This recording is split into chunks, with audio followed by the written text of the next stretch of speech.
Today, we're diving into a story that really feels like it's been pulled from some dark, ancient folktale.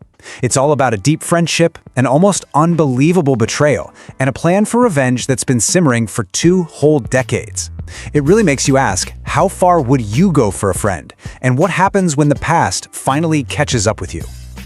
Okay, so just imagine this. You've jumped into some mystical, underwater world, you're on a desperate mission to save your best friend, only to have her look you in the eye and say those words. That is the chilling line delivered by Noor, the very person her friends came to rescue. And with that one sentence, this heroic quest just gets completely flipped on its head. So that's the big question we're going to unravel here. How did 2 incredibly loyal friends, who were literally risking their lives, end up walking straight into a perfectly planned trap? Well, to figure that out, we've got to piece together a story that started long before they ever jumped into that water. After getting tossed into a dark, watery cell, Samira and Falak are finally dragged before the ruler of this bizarre kingdom. And there she is. It's Noor. But she's not a prisoner. She's sitting on this huge, imposing throne. And she just coldly tells them that their entire 2-year friendship was a lie, a long con, all designed to lead to this exact moment. I mean, the shock must have been absolutely paralyzing. To even begin to make sense of a betrayal that deep, we've got to rewind. This whole nightmare really kicks off just 1 day earlier, on what should have been a completely normal, happy afternoon. So picture this. The scene is perfect. 3 best friends are just laughing, splashing around in a pond.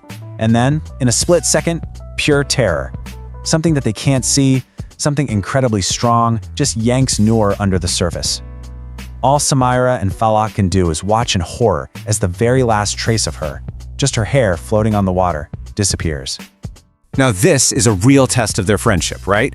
It's the night before Samira's wedding, arguably the biggest day of her life.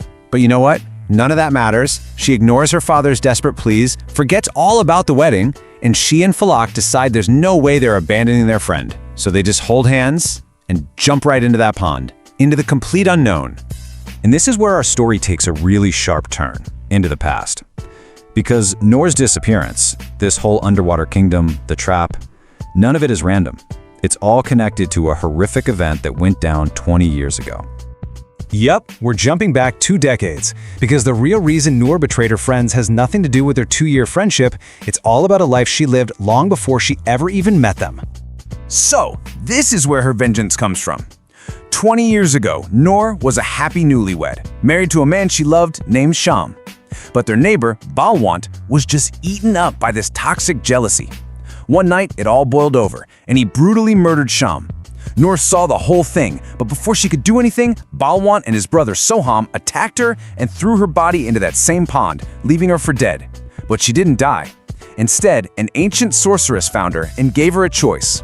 Just fade away or take on dark, magical powers and immortality to get a revenge. And the change in her was just absolute. You know, she went from this woman who was all about love and light to an immortal being driven by one single dark goal: vengeance. For the next 20 years, every single thing she did was about making the men who ruined her life pay for it. Okay, and that brings us right back to the present. We're back in that underwater throne room where Noor's 20-year-long game is finally about to pay off. This is the moment where the past and the present are about to collide in the most brutal way imaginable. So, who are the men who show up to rescue Samira and Falak? They're their fathers. And who are their fathers? Balwant and Soham. The exact same men who murdered Noor's husband and left her for dead all those years ago. This is the crucial twist. Noor didn't become friends with Samira and Falak by chance. She targeted them specifically to inflict the worst possible pain on their fathers, making them feel the loss of someone they love. So when they're faced with a woman they thought they'd gotten rid of 20 years ago, these 2 guys just fall to their knees. They're begging Noor for forgiveness, saying what they did was just a mistake. And for a second you might think, wow, maybe they actually feel remorse. But nope, it's all an act. The second he thinks he has the upper hand, Balwant attacks Noor, grabbing her by the hair and showing his true colors. He starts screaming that he doesn't regret a thing. His only regret is that he didn't finish the job and kill her properly 20 years ago. Watching this, hearing her own father's unrepentant evil, something inside Samira just breaks. In that horrible moment, she finally understands the true depth of Noor's pain and her own father's monstrosity. She snatches a sword from a guard, and in a truly shocking act of justice, she kills her own father.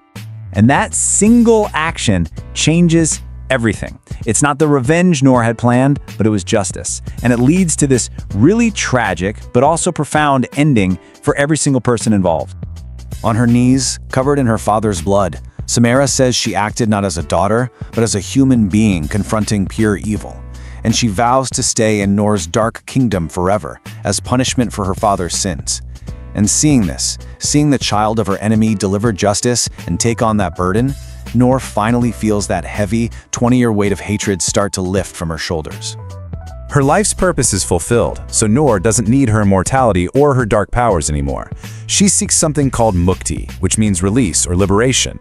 She essentially performs the same magic the old sorceress used on her, but this time she's using it to let go of her life, her power, and all her pain, so she can finally be with her husband again. And as Noor fades away, her world fades away with her. The entire magical kingdom just dissolves into nothing. The survivors, Samira, Falak, and a now truly devastated and remorseful Soham, suddenly find themselves back on the shore of the pond, like they're waking up from the worst dream imaginable. And so, that's how it ends. Justice was served, but look at the unbelievable cost. The cycle of hatred that Balwant started 20 years ago is finally broken. But the dark world that it created and the friend who was at the center of it all, they're gone forever. All that's left is grief. It really leaves us with a heavy question to sit with, doesn't it? In this story, getting justice required betraying a friend, it required a daughter to make an unthinkable choice, and it cost the life of the very person who was seeking it.